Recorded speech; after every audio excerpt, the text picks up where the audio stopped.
Yo, man, we are here.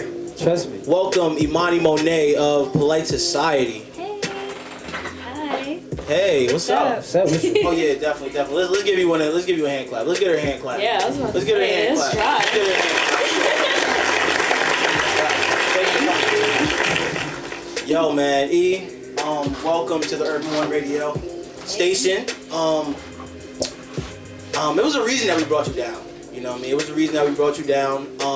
We at the Push Files here, we're very observant of people that are doing things positively to not only benefit themselves, but that are really, like, I guess, making a ripple into their industry, especially young people. Mm-hmm. So we see that you were doing something positive. We see that you were making moves, and like, yo, you're like a quiet storm out here. You know what I'm saying? You opening the floodgates. You're definitely paving the way for a lot of female entrepreneurs that want to kind of follow your footsteps. So, I kind of want to get into how did you find yourself as an entrepreneur or even a fashion designer? How did you find that love for what you do? Like, what even rooted that? Like, what made you even want to do this?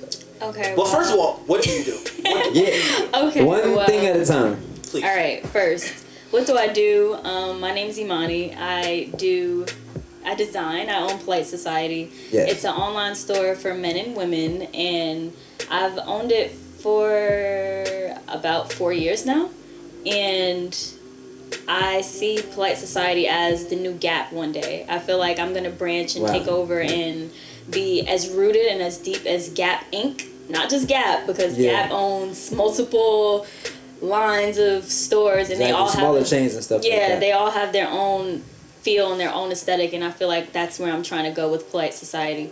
So, what put that in my brain is my mom is an entrepreneur. My mom does Mary Kay Cosmetics. Okay. She's the Mary Kay lady. Everybody knows my mom driving in a pink Cadillac.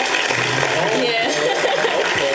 So, at a young age, I've always known that, like, working for somebody else is not my thing. Unacceptable. It's not. It's just not my thing. Like, it's unacceptable.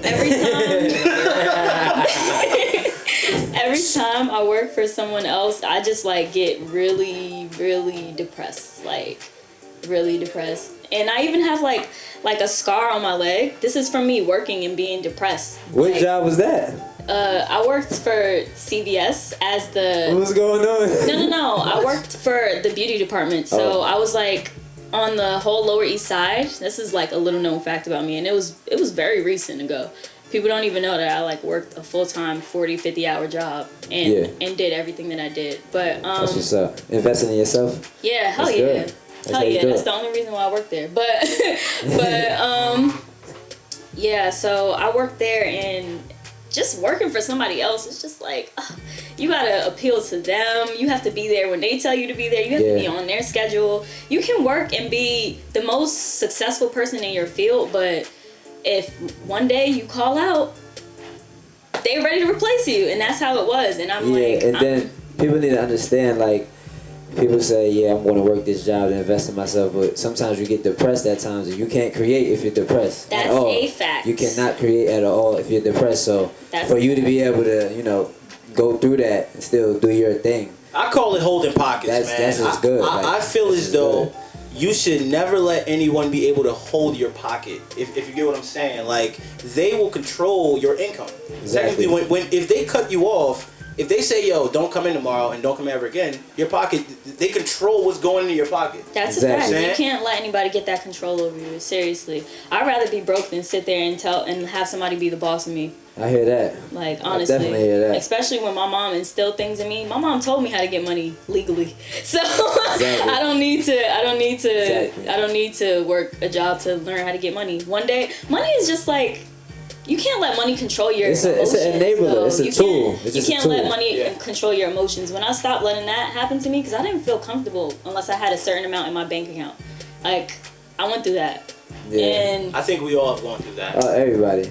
Yeah, but once you get over that and realize that money is like, it comes and it goes and it's here and it's there and it's a tool. It's not supposed to be there just sitting there looking pretty. Yeah. Sometimes that teaches you how to use other resources besides just the paper and the plastic. It teaches you how to use your personality. That matters. You know what I mean? Even your body language, that even matters. So just that the money, that's just exterior stuff. That's just a tool. But like, what's inside you, that's what matters though. It seems like you got a good soul. What and was good it? teeth. You got good teeth. I'm curious. It's definitely that's just, What? yo, all that. Kind So of darken hair and they lighten up the night. what you Indian? Chill. I am black. I am African American. I'm claiming my roots. I'm not Hey, the gonna. listeners want to know. I'm not gonna claim I'm half Cherokee, half West Indian. I'm Cape Verdean. Cape Verdean. I'm Egyptian. I'm Irish. I'm not gonna claim all of that. At the end of the day, we're all mixed with something, but I'm African American. Like, let's be Already. real. That's But what's up. you asked me how when did I start Polite Society? Yes. I actually started it when I graduated high school. Like, as soon as I graduated high school. And when was that, if you don't mind us asking? I graduated high school in 2012. I'm young. Okay. Oh, alright, okay. Which- So you like which you're 21? doing I'm even better. young. 21, right? Yeah, I'm 21. People always assume that I'm like older than what I am, but it's cool. Now you carry yourself like a mature young lady. Thank you. Definitely. I started when I was 17 because I graduated at 17. Hey, me too. Good. Ooh, yeah, youngins. Did you I graduate at graduated 17? 17 too, bro. Did you? You ain't doing nothing. You ain't doing nothing, bro. Yeah. We was young. I was young too. We're gonna have to look into that. Yeah, So that's facts. July 3rd, 2012 is the day that I opened Polite Society. Okay. On the dot. And that's the day I made my first sale. That's the day I was so hyped. So you made a sale on the first day you opened it. Yeah. That's what's up. I was so hyped. I was like, oh my gosh. And I always knew that I wanted to open my own brick and mortar store, but I knew that I would have to go in a way to do that. Like, I wasn't just going to get the funding for that. I wasn't just going to, my fan base wasn't going to start out of nowhere. Like, even though I had social media following, it wasn't because I was a designer.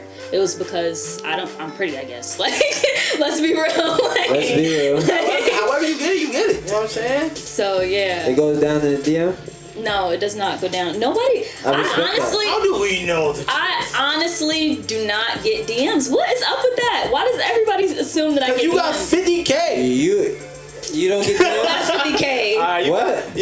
Well, for the listeners that haven't followed Emani Mone I'ma on be in the DMs Instagram later. or other social media sites, she's like a low key celeb. I mean, you know, but on her way up. She has like 12,000 followers, and she's claiming that it doesn't go down in DMs. It doesn't go down in DMs because guys usually hit me up and they're like, they hit me up on business, and then That's what I was gonna say. I some was try gonna to say. sneak that aspect in there, but it's like I always catch you. Like, Yeah. it's not. Stop very- doing that, guys. You curve that shit It's not so very- You might as well just holler at him. Yeah. And then so what you about. I don't understand that. Why You do know you what I come mean? on that way? Like, I'm a female. Don't you think other guys have tried that method? Why do you think? Yeah, like- why do you think that? You're I think gonna be girls that are one? just born with the ability to curve. Like, they just. No. It's What's not. your curve game like? She'd be like, Congratulations.